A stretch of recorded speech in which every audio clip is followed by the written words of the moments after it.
नमस्कार मंडळी, तर मी आहे मयुरी गुरव आणि आज आपल्या किचनमध्ये मी बनवलेलं आहे ही रक्षाबंधन स्पेशल मिठाई, जी अगदी आपल्या जे घरी साहित्य असतं त्यापासूनच बनवलेली आहे आणि अगदी सोपी, म्हणजे फसणारच नाही आहे तुमची ही मिठाई. बनवायला अतिशय सोपी आहे आणि टेस्टला पण तितकीच भारी आहे.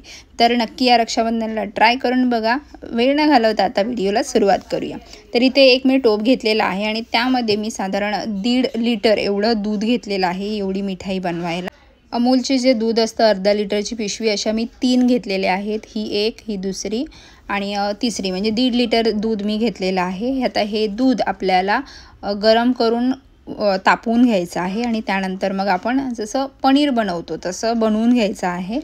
तर त्यासाठी इथे हे मी तापवायला ठेवते आणि अगदी चांगलं तापवून घ्यायचं आहे. अगदी म्हणजे फक्त गरम नाही करायचं आहे, ते चांगलं तापवायचं आहे. एवढं दूध तापायला थोडंसं वेळ लागतं, त्यामुळे हाय फ्लेम ठेवा आणि तिथे समोर उभे राहा, म्हणजे पटकन तापेल. आता हे दूध चांगलं तापलं. इथे मी गॅसचा फ्लेम लो करते आणि इथे मी एक मोठ्या लिंबाचा रस काढून घेतलेला आहे, म्हणजे त्याच्या बिया वगैरे बाजूला वेगळ्या काढल्या होत्या आणि रस काढून घेतला आहे. तर इथे मी इथे ढवळत एक लिंबाचा रस यामध्ये टाकणार आहे. तुमच्याकडे विनेगर असेल तर तेही टाकू शकता.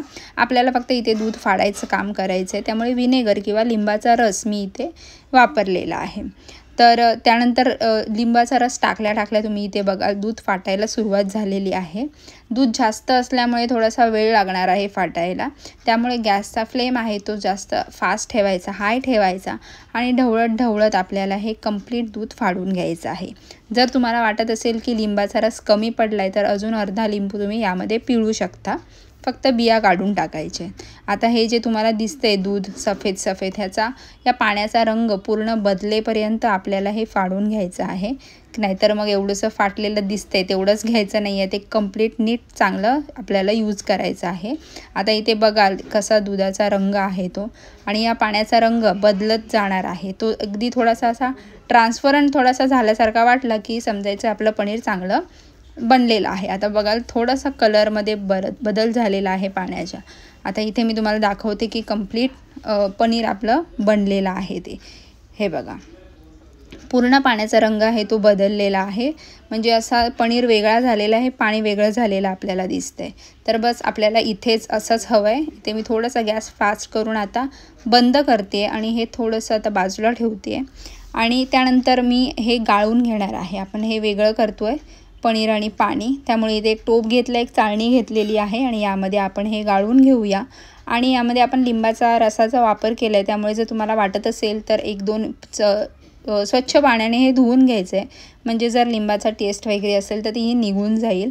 अगदी चांगल्या प्रकारे धुवून घ्यायचं आणि याचं पाणी चांगलं गाळून म्हणजे थोडंसं प्रेस करायचं आहे, म्हणजे एक्स्ट्रा पाणी असेल ते सुद्धा निघून जाईल आणि आपण बाजूला ठेवायचं आहे, म्हणजे चांगलं पाणी याचं निथळून जाईल आणि मग आपल्याला जसा पनीर हवा आहे आपल्या मिठाईमध्ये यूज करण्यासाठी तसा आपल्याला भेटेल. आता इथे मी हा बाजूला ठेवते, पाणी हे वेस्ट जाणार आहे. त्यानंतर एक पॅन घेतलेला आहे, त्यामध्ये मी साधारण 1 कप एवढा साखर घेतलेली आहे.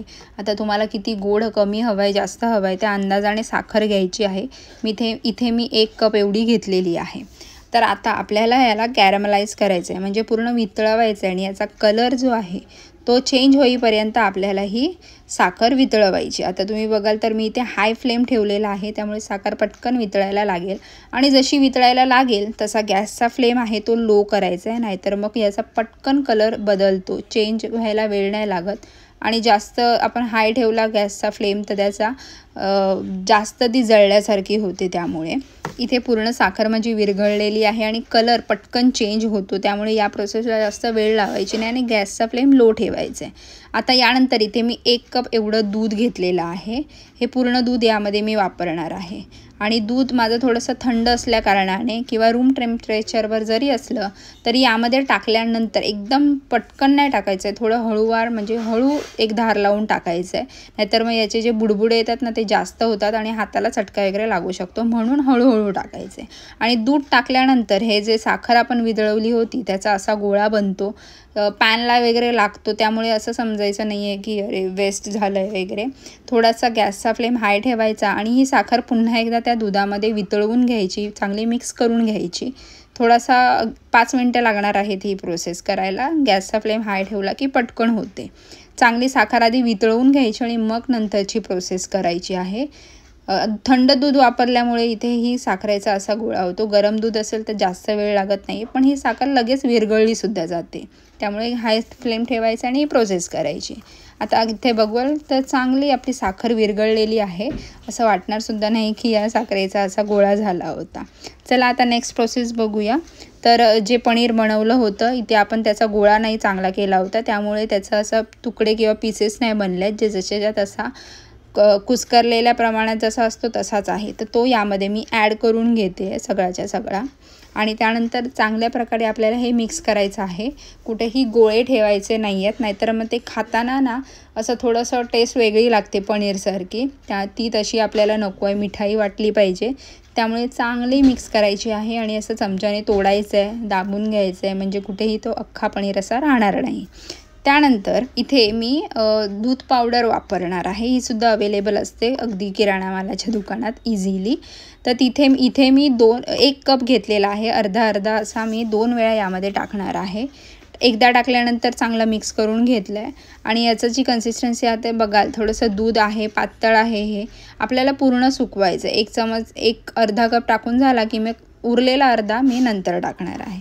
तर इथे आपली 1 पूर्ण कप असा दूध पावडर मी वापरलेली आहे या मिठाईसाठी. चांगली मिक्स करून घ्यायची आहे. याने ना बाइंडिंग चांगली होते आणि टेस्टही बदललेली थोडीशी दिसेल तुम्हाला. त्यानंतर आता हे आपल्याला कन्सिस्टन्सी घट्ट करत यायची आहे. थोडीशी घट्ट झाली की इथे मी 1 चम्मच एवढा तूप वापरलेला आहे सुरुवातीला. म्हणजे बघाल किती कन्सिस्टन्सी आहे ती या टेक्स्चरची. त्यानंतर मग उरलेला जो 1 चम्मच आहे, म्हणजे 2 चम्मच मी वापरले. थोडंसं घट्ट झालं की पुन्हा एकदा 1 चम्मच तुपाचा वापरणार आहे. याने आपलं जे मिठाईचं टेक्स्चर आहे ना ते खूप छान होतं आणि टेस्टही खूप छान लागते. तर तूप नक्की वापरा. 2 चम्मच वापरले आहेत मी इथे. जर तुम्हाला जास्त नको असेल तर 1 चम्मच वापरला तरी चालेल, पण तूप वापरायचंच आहे. त्यानंतर पुन्हा एकदा मी चमच्याने असं बारीक करून घेते, म्हणजे कुठे जर एखादा गोळा राहिला असेल तर तो चांगला मिक्स होईल. आता सगळं जे इन्ग्रेडियंट्स होते ते आपले टाकून झालेले आहेत. बाकी अजून मी काही वापरलेलं नाही आहे. आणि याची जी कन्सिस्टन्सी पूर्ण असं घट्ट होईपर्यंत, पूर्ण दूध जे आहे ते घट्ट होईपर्यंत आपल्याला ठेवायचं आहे. जर गॅसचा फ्लेम जास्त ठेवलात तर चांगलं ढवळत राहा. इथे आपल्याला जसं हवं तसं रेडी झालेलं आहे. मी गॅस बंद केला आहे आणि इथे एक केकचा मोल्ड घेतलेला आहे. तुम्ही कोणतीही प्लेट किंवा ताट असं घेतलं तरी चालेल. त्याला मी इथे बटर पेपर लावते, म्हणजे काढायला बाहेर बरं पडेल. नाहीतर मग तुम्ही जर नॉर्मली ताट वगैरे वापरलं आणि बटर पेपर नसेल तर नुसतं तूप लावलं प्लेटला तरी चालेल आणि मग पीसेस कट केले तरीही चालतील. तर इथे आपला हा मोल्ड तयार झालेला आहे. मिश्रण थोडंसं आता गरम आहे आणि मी तसंच वापरणार आहे. बघाल तर इथे वाफा अजूनही येत आहे. जसंच्या तसं मी या पूर्ण मोल्डमध्ये टाकलेलं आहे आणि सगळंच एकदम टाकलेलं आहे. आणि त्यानंतर एकदम एक लेवल चांगली करायची आहे. इथे चमच्याने करते, तुम्ही एखादा ग्लासचा पाटचा भाग वगैरे असेल त्याने केला तरी चालेल. म्हणजे कुठे जाड जास्त ठेवायचं नाही आहे, कुठे जास्त पातळ ठेवायचं नाही आहे. अगदी एक लेवल करायची आहे. आणि आता हे मिश्रण पूर्णपणे गरम आहे, त्याचे तुकडे बरोबर पडणार नाही आहेत.